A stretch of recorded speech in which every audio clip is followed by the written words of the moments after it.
Aloha. This is podcast number 65 entitled Living More Authentically. Happy 2022, audience. It's been a minute since my last podcast. Instead of apologizing, as I have so often before, I'm owning that my recordings and my inspiration are infrequent, and accepting within myself that this has been like this for a while. This is a glimpse into my own work of living more authentically and helping what has been and what is. And if you've missed this, I appreciate your following, and I will hope that this fills the spots, everything you need for today. In this podcast, I'm going to discuss what it takes to live authentically, and first off, what causes us to not live authentically, the trappings, the hooks, the mechanisms that keep us from being authentic. Giving you a little detail and hopefully more understanding of our human nature, and therefore more acceptance. Do we want to live a life of habit or a life of the freedom to choose? That's a good question. First off, what does living authentically mean? Let's ponder that a moment.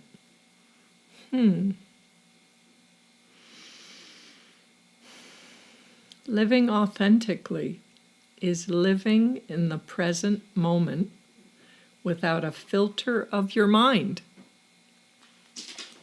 We need to begin by checking in. I teach my clients and students to ask yourself, what are 2 feeling words? Take a deep cleansing breath and be curious.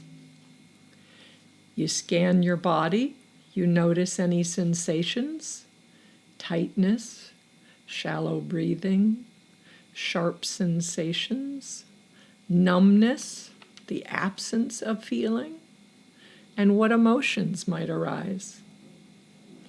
Could your feeling words be anxious and alert, sleepy and confused?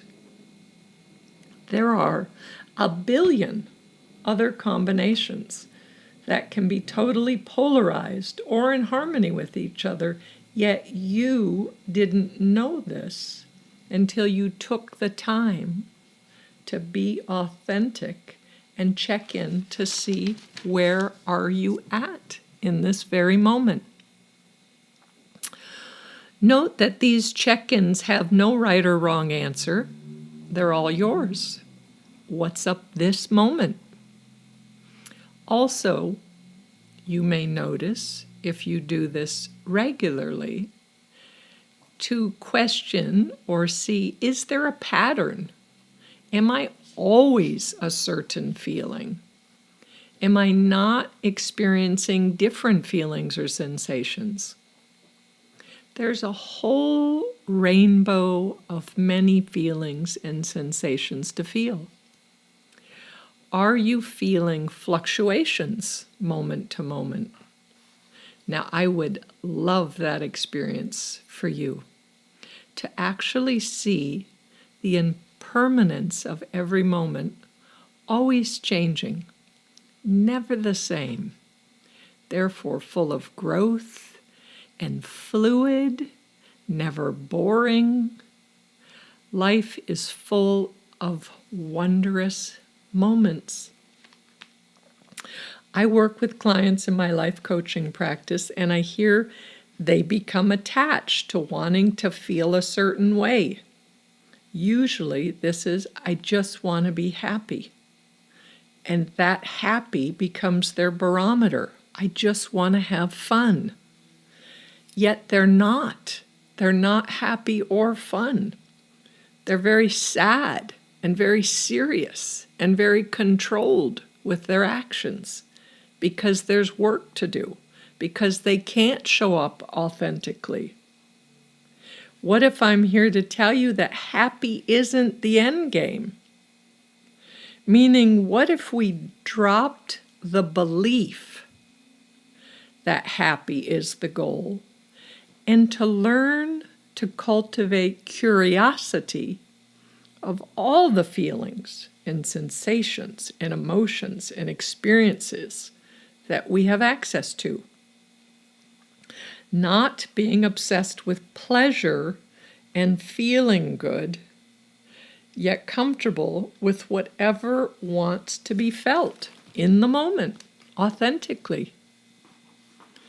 We have so many mechanisms, false personas, addictions that perpetuate this false life of repetition, this sameness, getting the same results. Why every time I talk to them does this happen? Well, are you showing up the same way? Are you responding the same way? We can't control another, but we can choose to be different ourselves. Do you want to enter another new year the same habitual way? Is your life everything you want right now? Are you overflowing with gratitude every day? Are you complaint-free? Or is this a consistent mode of communication? So unhappy. It's never right, never just how you want it.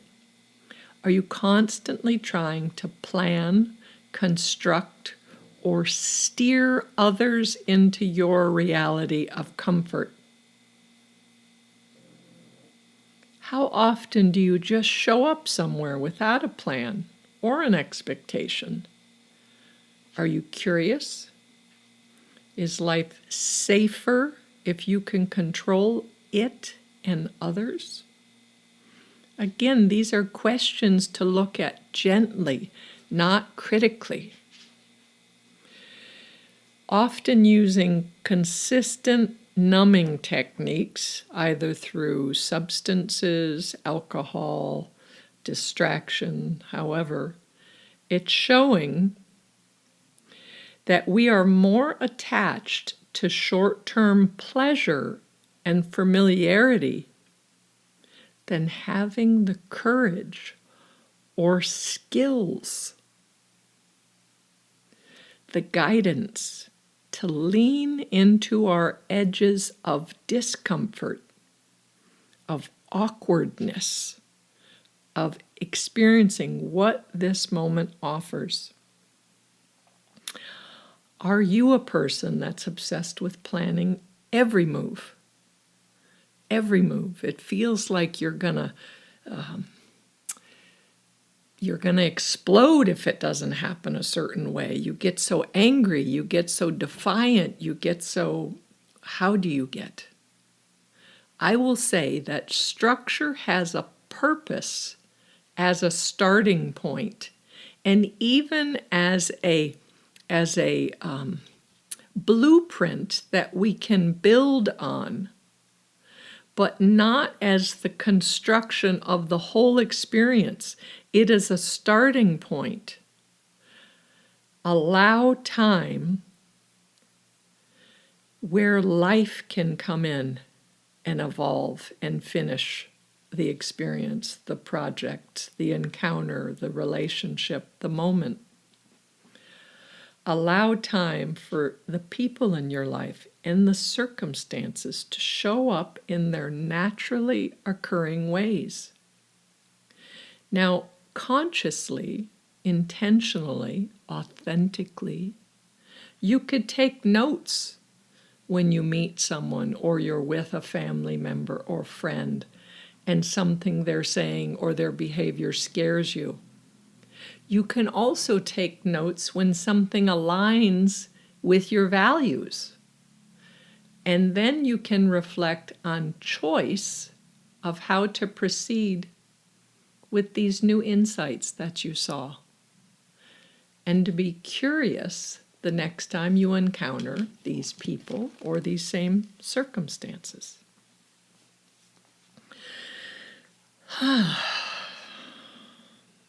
When a client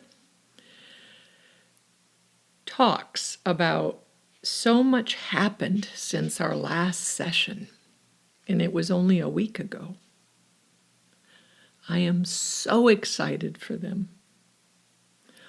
Although their reporting may be filled with a little bit of drama, or maybe some sadness or some uncomfortable places, it also is mixed with revelations and new experiences and acknowledgement that I am growing, that I showed up fully.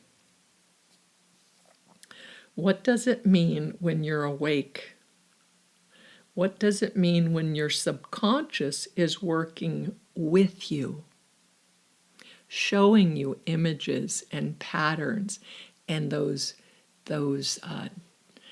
pieces all fitting together so that you start getting parts of the tapestry, parts of the puzzle, and it's all making sense. You have an agreement. I'm going to take off the armor and I'm going to live authentically to the best of my ability. With the skills and the tools I have, I will gently drop what is no longer of value to me. And I will have courage to walk lightly into new arenas. I will show up differently with my parent, with my partner, with my children, with my co-workers. And I will see, what is this like? Did you know there are 10,080 minutes in 1 week? That's a lot of minutes. If we were to subtract some sleep time, and let's say we're not so in tune with remembering our dreams, which some of us are, and then that becomes more reflection time, there is a lot of opportunity for experiences to feel in a week. A lot. When we are in our mother's womb, all of our needs are met. Then we're born, we take our first breath into this strange planet, and regardless of the circumstances of having the most attentive parents to being abandoned or neglected, it is impossible on a human existence to have all of your needs met. So we create a story that something must be wrong. Something must be wrong with me. Why am I not getting my needs met? It begins from the moment of our first breath. These thoughts, these wondering, why doesn't it feel the same? And so it begins. The mind in its brilliance begins to experiment with tactics on how to get these needs met. These are known as mechanisms. These mechanisms teach us, wait a minute, when I cry or yell, someone comes running. Or if I'm quiet and try to disappear, no one will be angry at me. If I'm serving and people-pleasing, I will be liked or accepted, at least in the moment. Our mind is brilliant. It helps our sensitive selves, our true nature, to survive without total heartbreak, without devastation or death. Yet as we grow up, we forget this isn't who I am. This is a learned behavior. This is a technique that I adapted to, a mechanism I learned to survive and to get some of my needs met. Spiritually, we can call these mechanisms or identification the belief of self. We believe this to be who we are, or we call it the ego. The ego's purpose is all of its actions and words are self-centered to get their own needs met, their short-term gratification met. As we mature, as we become more conscious, as we heal our past traumas, as we develop life skills, self-care, understanding of what our needs are, what our core needs are, and how to communicate to get them met by others, and how to meet our own needs. That's called doing the work.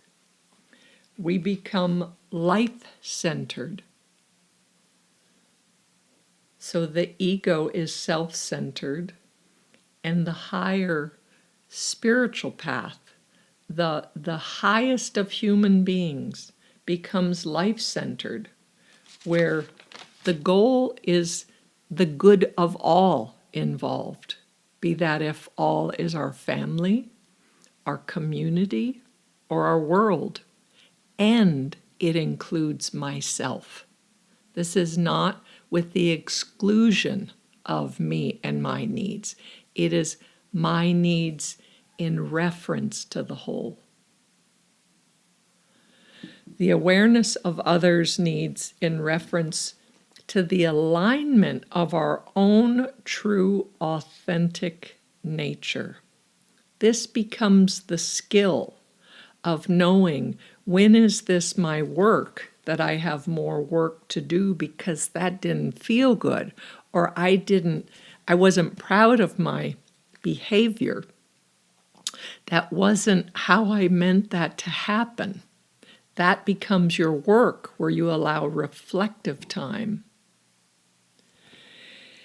This awareness and way of living often offers choices, where we're in a point of choice where we no longer sometimes see, I don't feel aligned with my partner, with my living environment, with the career path that I chose. With these values are so opposed to how I feel inside. The choice is to accept it as is. This is the highest view, is I accept how it is and still find a way to get my needs met, or I move along to see what new mirrors in the form of people. People are our reflectors. There are mirrors to see our other aspects of ourselves, because it's hard to see ourselves without that mirror in front of us. So these new people, these new circumstances will show up, and they will present perhaps a new part of yourself, or a stronger part of yourself that you may or may not like. But that can be your growth edge. That can be your work. That could be your, here's the green light to go in this direction. This feels a little ouch. A whole new path of growth and curiosity. Are we here on this planet of this giant classroom to keep growing, to keep expanding our acceptance of what is, to be more present of this moment? I am. That's what I want to do. That's my whole purpose in life, and to teach that and teach skills and tools on how to do that, how to have deeper, more fulfilling relationships, how to not have my feelings hurt, how to, without expressing, I have a request, can you do it like this, or can you communicate to me in this way? I can hear that easier. We learn skills of communication. A wise Zen master said a phrase: enlightenment is giving up hope of changing the past. Enlightenment is giving up hope of ever changing the past. Now, I recently heard this during a 5-day silent retreat I did online at the beginning of the year. And when I heard it, I had developed a lot of concentration already. It was a few days in, and my meditations were very still and quiet. And my subconscious was very potent and alert. And I heard those words, and they interwove throughout my body, and I could feel what that meant, and I began to cry. And I cried, I don't even know the time. I wasn't aware of the clock. And it wasn't a cathartic, lots of thinking cry. It was just like the tears falling down my face and the suffering, the deepest of suffering of humanity I felt. And then my mind started to show me little, like camera shots of specks of moments in my life, like a snapshot of a puzzle. And it started showing me little areas that were surrounded in pain. And I haven't been leaning into that. I haven't been fully able to feel that, to accept that. So it made me question, where am I not authentic in my current life because of those frozen moments of pain? I have learned on this path of awakening, of humankind, of my heart, that doing my work, which has to do with leaning into places that don't feel good, to become aware of where I'm stuck, where I'm afraid to go, where I may be rigid, that through self-care and compassion and tenderness, that I can go into these places that have these pain wrapped around them. And I was so grateful in that moment for this like new insight of this is the next door to walk through for freedom. This is where I go. This is an unloved, unowned, unacknowledged part of my past that I need to time travel and embrace fully. Just hold me in that age, in that moment of heartbreak, of devastation, of betrayal, and really just sit with my inner child, with myself, for as long as it takes. I am going to be there for myself. This is what I teach in my sessions, how to do that for yourself. So, when we have places that are forgotten, that are stuck, that are painful, too painful to look at, we respond in a patterned, automatic, reactionary way to life until we address the moment the pain occurred. The time in our life where we needed someone most, we can be that for ourselves.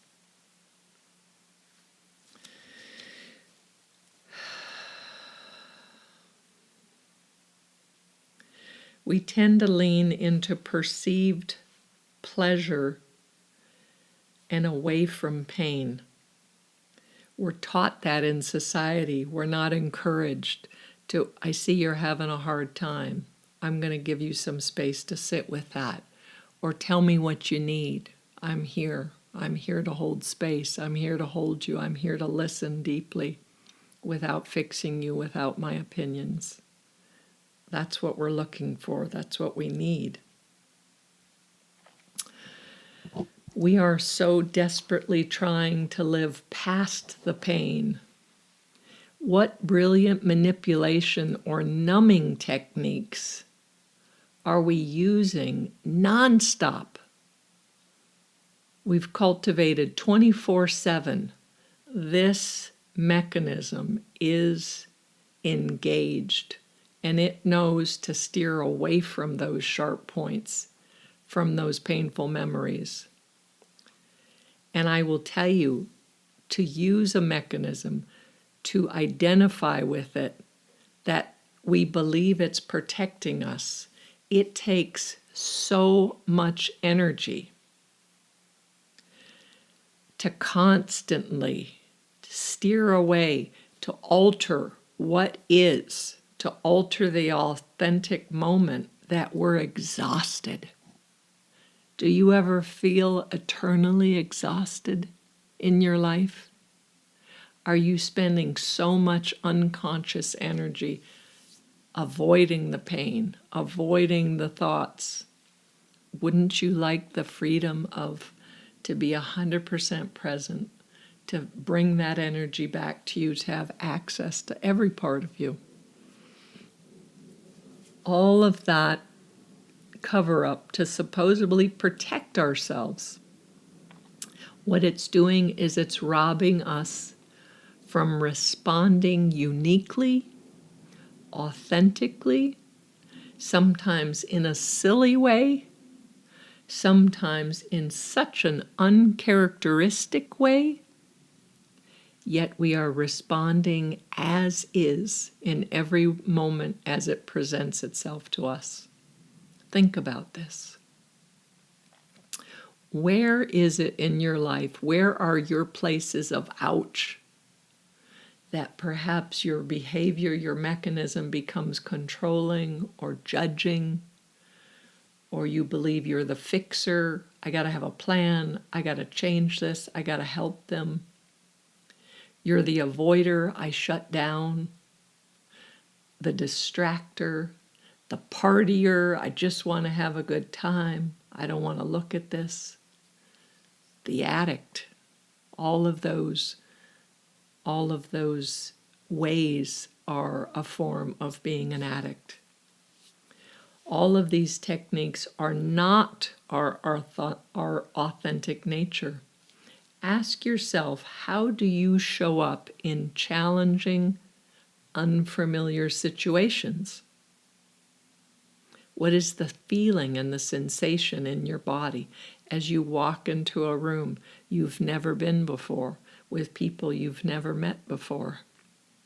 What is that feeling? Is it excitement? Is it curiosity? Is it dread? Is it protecting and hiding? How do you show up in these situations, or don't you? Do you avoid them totally? How much of your life do you want to waste in this habitual, unnatural, unauthentic lie? Take a deep breath.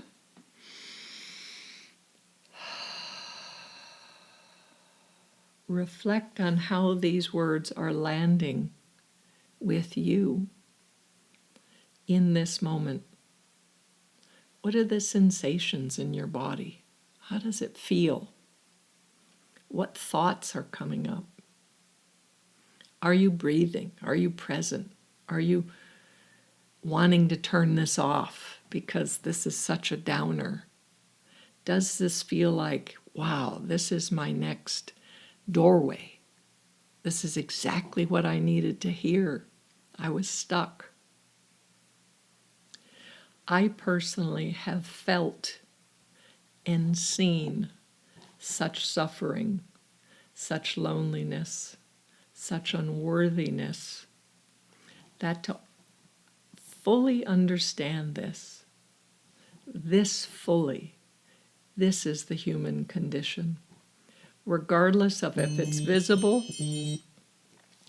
or regardless of if you have managed the pain enough that you pay your bills, you have relationships that are acceptable, is it really meeting your needs on a deep core, heart-filled, always changing and growing, extraordinary level? We are in a culture of infidelity, sexual promiscuity, unconscious sexual encounters with our partners. We just do it to get off. I just want to feel better. I forgot to check in to look in their eyes, to see how they are. What's the experience for them? What are their needs? Or we're clinging to unhealthy relationships that meet none of our core needs. Yet the truth is, it is acceptable in our society to ask for sex more than it is to ask for a hug or to be held. The fear of being that vulnerable and possibly feeling rejection is way too scary. How sad and painful is that? If you are in a relationship that your partner was unfaithful, or if you are the one that you have often veered off, or you're constantly swiping right on the next dating app because you're so desperately lonely, what's really happening there? Do you wish you could find someone that is safe, that you can just be yourself and just snuggle in and just say, can you just hold me? We find that it's easier to act out, to be someone else, to rage. We use alcohol, we use food, we use substances to numb this present moment enough to endure yet one more day. Please take time to reflect and ask yourself, is this all there is? Is this the life you deserve? Do you want more? More experience? More variety of feeling and sensations? Do you want the ability to drink a cup of coffee or tea while looking out the window and you feel every glorious moment? Every glorious moment. It becomes the greatest tea or coffee you've ever had, with the most brilliant colors and beautiful images you've ever seen, and you are at such delight inside, such gratitude.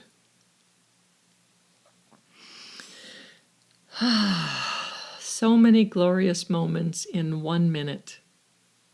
And when I take a conscious breath, inhale and exhale, I check in for my 2 feeling words. I scan any sensations in my body that want to be acknowledged, and without preference or judgment or impatience, I notice the sharp parts, the sadness in my heavy heart.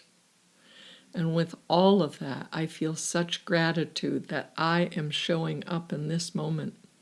This is my life, and I want to feel it all.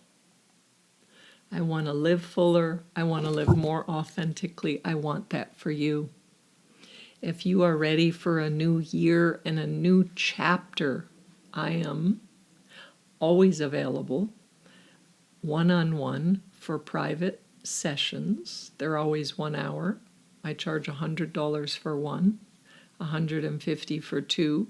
Or if you're ready to do the work, I recommend 4 sessions for $270. That's a series where you do it once a week or once every other week. I am in Austin, Texas, USA, so that's Central Time.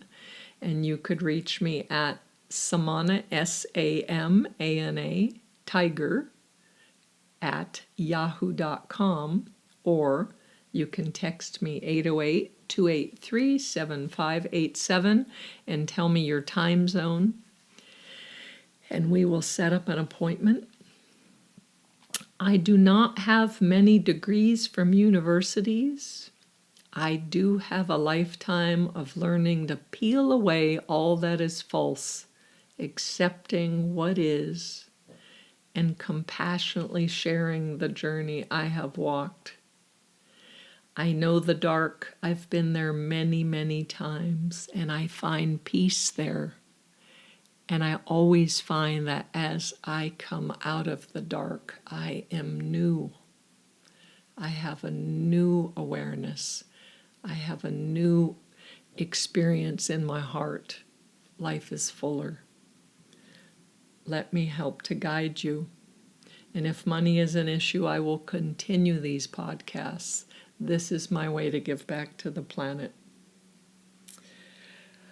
I ask you to be kind to yourself and ask, do you want to live a life motivated by short-term pleasure and self-centeredness, or are you ready to deepen to a life-centered awareness inclusive of everyone?